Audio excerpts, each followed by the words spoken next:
so the first thing I want to talk about is water. Okay, so think of it this way. You're at school all day, right? You haven't had a drop of water, right? 6-8 hours. And then, you're coming home from school, you're walking, and you're getting even more and more tired, and then you finally get home. What's the first thing you're probably going to reach for? It's water, right? Now, I want you to think about the same thing if you sleep for 8 hours in the night. Your body is going without any form of H2O, which is 50% to 65% of your body for many, many hours. So when you get up in the morning, if you do not have water, your body's going to be really, really dehydrated. And when that happens, you're just not going to function properly. So I honestly would suggest getting up and drinking, about a glass. That's essentially around 500 milliliters because it's a bigger glass, around 250 to 300 milliliters to start off the morning, depending on how tall you are. For myself, I would have around 500. For Mom, 200 to 300. Half of that's okay. So a normal glass is good. And that'll really get your body going. Mom, can you pass me that glass over there, please? The second thing I want to talk to you about, and the item that I have in the morning, most mornings, is a yogurt, in particular Greek yogurt. Now the reason for yogurt, people will be like, oh that doesn't really do too much for your system. Well, it's more of an overall thing to have every day. Now, the good bacteria inside the yogurt really helps your body and your immune system day to day. Are the friendly bacteria. The friendly bacteria. And as it helps day to day to build your immune system, that means you're going to get up with a little bit more of a kick every day. You're not going to be weak. You're not going to have like a night where you go to sleep at night and your body's weak and you get up and you just feel horrible when you get up and then you have to call in sick for work or for school. You want to keep your immune system as high as possible and as efficient as possible. So by having something like a Greek yogurt where you're going to eat your byproducts, there you go. When you're going to get your good bacteria, that is really just going to help your body overall. Alright, so now a food that would be better than coffee and to me tastes better is an apple. Now they say an apple a day keeps the doctor away.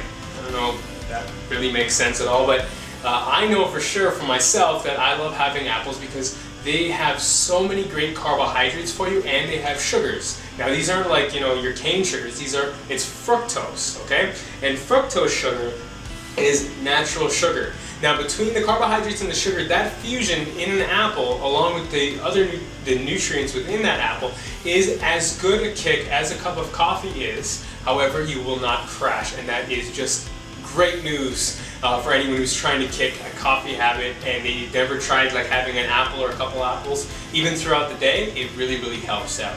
Alright, here we go. We got our neener, alright? Favorite food in the whole wide world. Tons and tons of vitamin B, as well as you're going to get your potassium.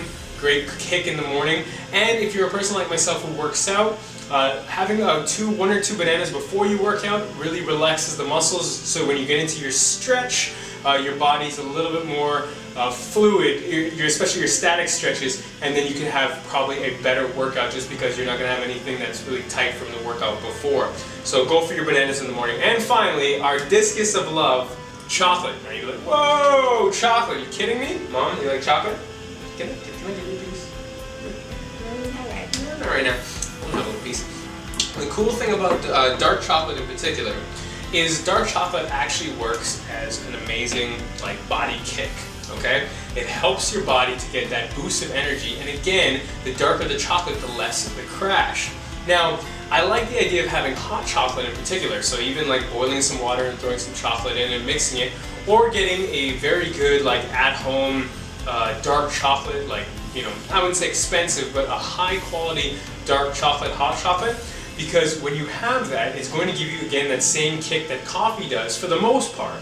Maybe depending on if you have an espresso, how dark or rich the coffee is, it might not be as good as the hot chocolate might not be as strong as the coffee.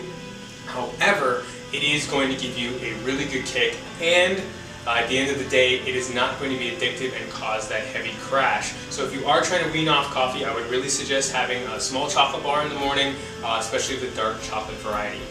If you have any comments or questions, drop them in the comment section below. If you would like to help me and talk to me on Skype or something like that and help me with my terrible speaking skills, I would very much enjoy that because I'm sorry, this couldn't get anything out today.